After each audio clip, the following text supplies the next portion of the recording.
In my last video, I walked you through that you may not be responding to the food itself, but you may be reacting to the time that the food has been sitting. So my question was, why some people eat leftovers all week and feel completely fine, and someone eat the same meal fresh and they still react? And the answer to that question is that it's really not the food. Yes, different people have different allergic reactions to food, but sometimes it's not necessarily the food itself. And honestly, in some cases, it's not really the histamine. It's actually in an enzyme that most people never heard of, or it's not commonly talked about. So if you've been chasing like low histamine diets, you've been cutting food, you've been eliminating more and more, and you're still not getting any better, I want you to hear this. Because a food list is not where your solution is. It's actually in something called a DAO enzyme, Diamine Oxidase. Diamine Oxidase is primarily produced in the lining of the small intestines, specifically in the cells of the intestinal villi called crypts. These are tiny light projections. They look like finger projections that line the wall of the gut. The primary job of DAO, or diamine oxidase, is to break down histamine before histamine can actually enter the bloodstream. I want you to think of it this way. Every time that you eat, histamine comes with food. It comes with the food. Some more, some less. Your DAO is your first line of defense. So it's stationed right there at the gut wall. And as histamine passes through, DAO enzyme neutralizes it. It breaks it down, it clears it before it can cause symptoms. That means the histamine, that is. When your DAO is working properly, you have a significant capacity to tolerate histamine in food without ever feeling it. You can eat leftovers, you can have a glass of wine, you can eat avocado, spinach, tomatoes, all high histamine foods, because your body can actually handle it.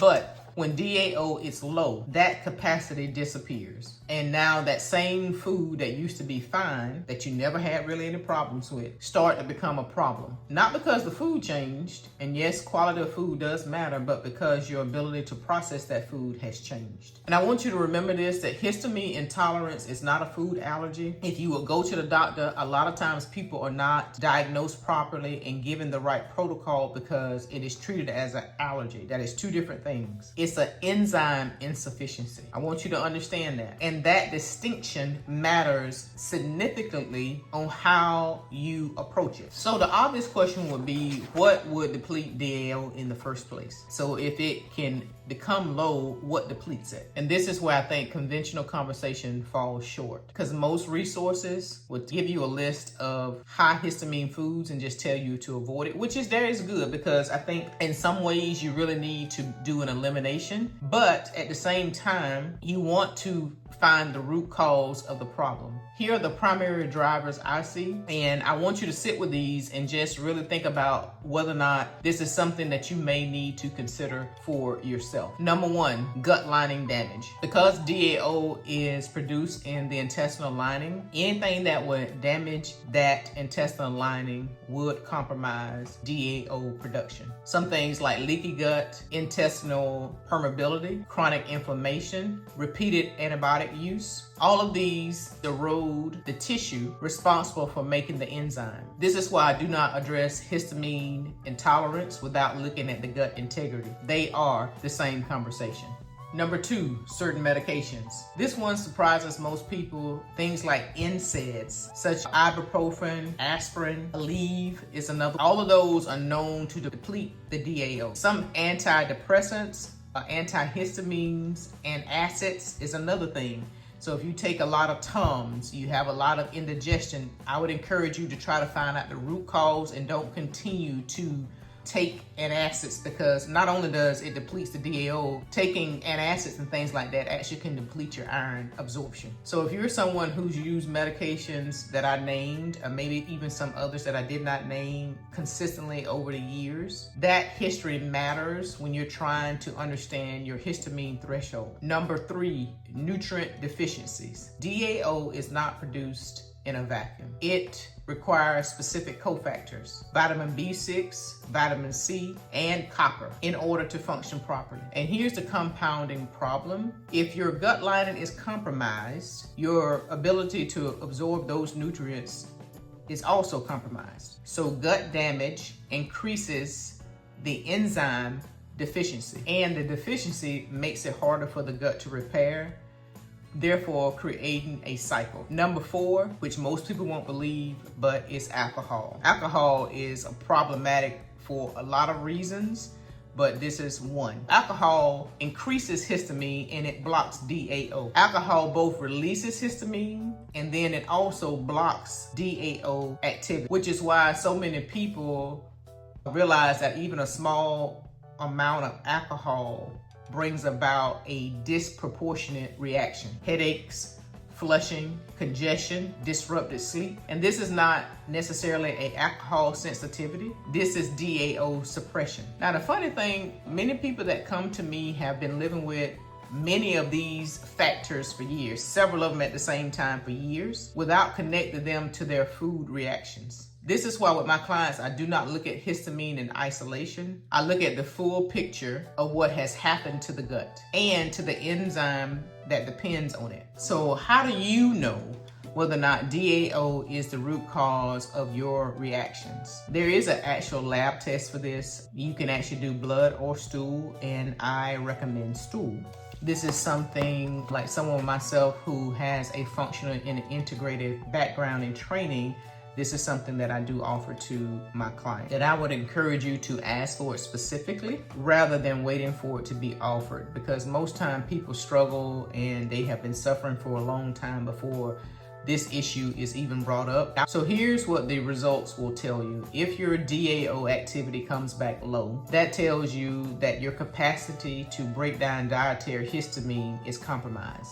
And that is where your focus needs to go. Not necessarily elimination diets. You can do that along with trying to raise the DAO, but that shouldn't be your primary focus. Increasing the DAO and what is causing it to be compromised should be finding out the root cause of that should be your primary focus. It's not necessarily about restrictions, it's really about restoration. So what does it mean if your DAO comes back in normal ranges and you still are experiencing symptoms and you're still having complications? So that tells me something a little bit different. That problem may be on the production side of the DAO. Your body may be generating excessive amount of histamine internally, which points to mast cell involvement. And I'll get to that in another video in this series. The goal is not getting rid of histamine forever, because you really can't. You can't get rid of all histamine. What you want to do is restore your body's ability to handle it. And that work begins at the gut level. Here's what I would encourage you to consider. First, prioritize gut lining repair.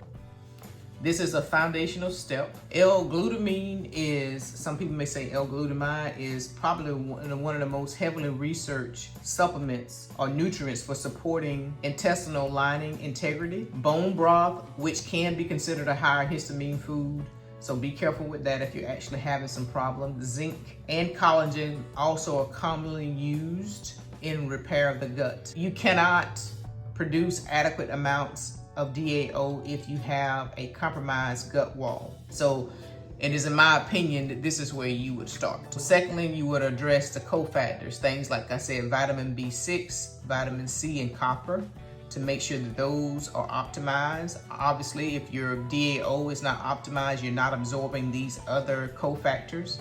And so you want to make sure that you optimize those. And so not only in supplement form, you want to look at foods that may also carry these actual cofactors in them. If your gut is compromised, you want to work with a practitioner to address your specific needs. Third, consider DAO supplementation. There are DAO supplements available, and taking the DAO supplements is not a permanent solution. It's just temporary support until you can find out the root cause of your gut issues, and so you can optimize the levels of your DAO. And fourth, you want to reduce the inputs that suppress your DAO. So we talked about some of those earlier. And this means becoming intentional about alcohol, reviewing your medication list with your provider, and addressing any ongoing gut inflammation. You cannot restore DAO in an environment that's constantly working against it. This is why you do not want to approach histamine intolerance in a bubble.